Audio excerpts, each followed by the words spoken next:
Berita Sumsel 24 jam hari ini, Lapas kelas 2B Sekayu mendapat tambahan 8 pegawai berstatus pegawai negeri sipil. Namun demikian, pegawai di lapas ini masih kurang dalam mengawasi ribuan warga binaan. 8 calon pegawai negeri sipil resmi dilantik menjadi PNS di Lembaga Pemasyarakatan kelas 2B Sekayu pagi tadi. Pelantikan pegawai ini untuk mengisi pos keamanan yang selama ini masih kosong. Kepala Lapas kelas 2B Sekayu, Ronald Heru Praptama mengatakan, pelantikan PNS menambah jumlah pegawai menjadi 70 orang. Dengan kondisi pegawai yang ada, pihaknya mengaku masih kurang untuk menjaga warga binaan yang saat ini berjumlah 1.170 orang.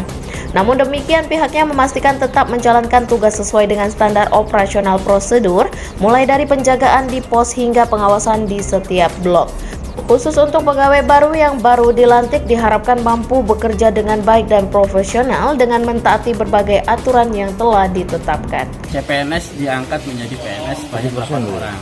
Harapan dengan penambahan pegawai baru sebanyak 8 orang ya jelas untuk tenaga pengamanan kita bertambah pengamanan. Jadi yang tadinya mungkin pos-posnya ada yang kosong sekarang sudah terisian. Terus yang diharapkan ke depannya setiap tahun ya kita kalau bisa ditambah terus pegawai. Minimal ketika di lapangan kita kalau 8 orang yang mungkin kedepannya akan lama-lama ya misalnya. Reporter dan juru kamera Firdaus, palpres.com. Pemirsa, produktivitas pertanian dinilai menurun sejak harga pupuk urea mengalami kenaikan. Saat ini harga pupuk dijual Rp170.000 dari sebelumnya hanya Rp112.000. Para petani yang ada di Kecamatan Gumbai, Ulu, Kabupaten Lahat sejak beberapa pekan terakhir mengeluhkan harga jual pupuk yang naik. Akibatnya hasil panen karet dan kopi mengalami penurunan.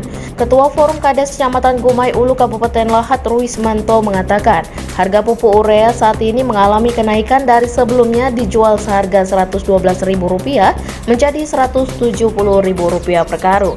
Kenaikan itu dirasa sangat memberatkan petani dan berdampak terhadap produksi hasil panen karet dan kopi. Oleh sebab itulah petani meminta agar ada gudang khusus agen resmi distributor pupuk sehingga harga yang dijual lebih murah. Itulah yang dikeluhkan oleh masyarakat di sini, bahwasanya untuk harga pupuk bersubsidi tidak banyak masuk ke kampung-kampung. Sedangkan petani itu kalau mau beli pupuk yang non subsidi harganya tidak terjangkau. Jadi harapan kami selaku pemerintah desa berharap kepada pemerintah daerah untuk segera memberikan pupuk atau menurunkan pupuk bersubsidi kepada masyarakat yang ada di sini. Semacam ada penunjukan khusus, diadakan gudang dan untuk pupuk bersubsidi demi kepentingan masyarakat luas. Sementara itu, salah seorang petani di Desa Rindu Hati, Harto, mengatakan pupuk urea sangat dibutuhkan untuk pertanian karet dan kopi karena pupuk berfungsi sebagai pembentukan tunas dan daun sebagai sumber fotosintesis tanaman. Untuk itulah pihaknya berharap harga pupuk dapat terkendali dan turun seperti sebelumnya. Kalau keluhan petani karet ini banyak, Pak. Yang terutama kami ini di segi pupuk. Sekarang pupuk ini mungkin pemerintah sudah tahu kan pupuk itu mahal. Jadi karet kami ini, Pak, getah kurang. Oleh karena kan pupuk ini karet ini membutuhkan pupuk. Jadi tidak beli petani ini pupuk tuh mahal. Tidak terjangkau ngagi harga karet, ngagi pendapatan kan. Kalau seumpamanya pendapatan akur, seandainya kan di pupuk pacak terjangkau. Reporter dan juru kamera Bernard Albar, palpres.com. Puluhan pemuda diamankan tim Begoyur Bae Opsnal Unit Ranmor Satreskrim Polrestabes Palembang lantaran melakukan pengeroyokan terhadap korban hingga meninggal dunia. Para pemuda ini ditangkap pada Selasa kemarin sekitar pukul 11 siang di Lorong Kemas, Pasar Kuto, Kecamatan Ilir Timur 2, Palembang.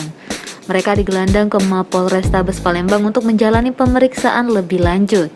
Kapolrestabes Palembang, Kombes Pol Irfan Prawira Satya Putra melalui Kasat Reskrim Polrestabes Palembang, Kompol Triwahyudi mengatakan, 14 pemuda ini diamankan terkait aksi pengeroyokan yang mereka lakukan saat malam pergantian tahun baru pada 1 Januari silam, sekitar pukul 1:30 waktu Indonesia Barat di Jalan Bidar samping Mes Oku, Kelurahan Lorok Pakjo, Kecamatan Ilir Barat 1, Palembang. Akibat perbuatan mereka, korban meninggal dunia.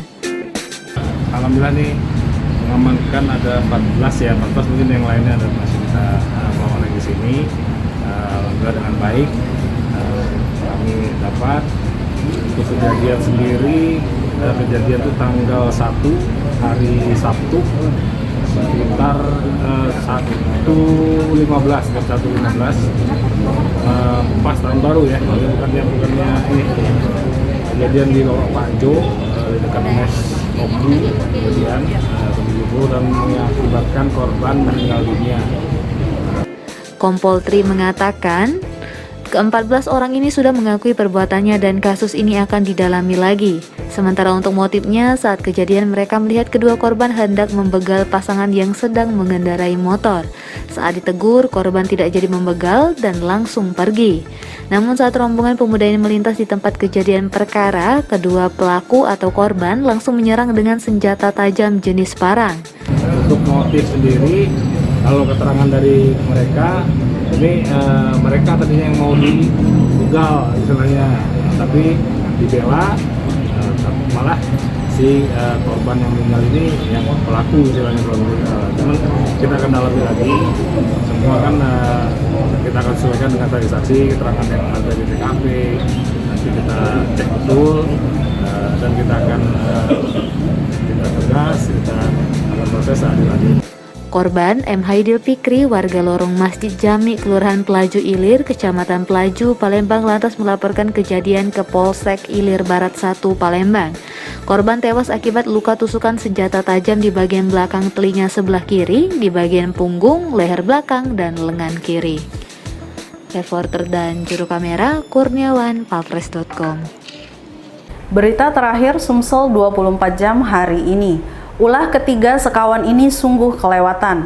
Dengan modus menuduh telah berbuat mesum di kosan, ketiga pemuda ini memeras korban hingga terpaksa menyerahkan sejumlah uang. Karena perbuatan itulah, ketiga pemuda ini diamankan oleh Unit Pidana Umum bersama Tekap 134 Satreskrim Polrestabes Palembang. Ilham, Madi, dan Andika hanya bisa pasrah saat dibekuk oleh Unit Pidana Umum dan Tekap 134 Satreskrim Polrestabes Palembang di kediamannya masing-masing karena telah melakukan pemerasan terhadap Mel, gadis asal Tulung Selapan, Oki. Saat itu, para pelaku menuduh korban telah berbuat asusila bersama sang pacar di kosan yang berada di Jalan Sila Beranti, Lorong Awur Gading, Kecamatan Seberang Ulu 1, Palembang, Sabtu lalu. Dalam kejadian itu, korban pun harus merelakan uangnya sebesar Rp400.000 dirampas ketiga pelaku. Oleh korban, peristiwa itu dilaporkan ke Polrestabes Palembang.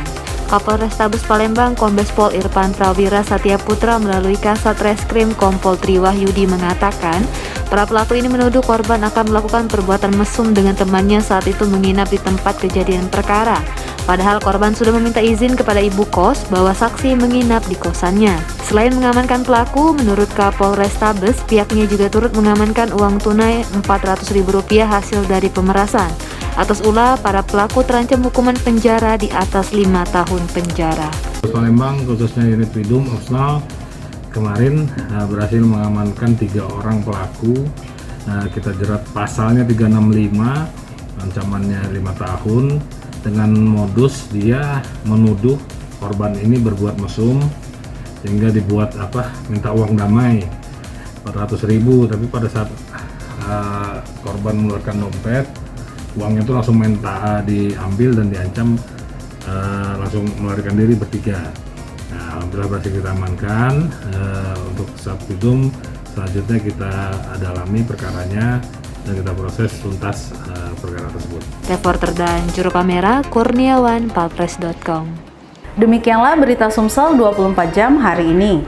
Jangan lupa untuk mendukung program kami lainnya di YouTube channel Palpres Official seperti Podcast Cuko Pedas, Budak Lorong, Baseng, Ternyata Bukan Mistis, dan Ruang Cerita bersama Kakak Juli. Saya Betani Kasusmanda, sampai jumpa.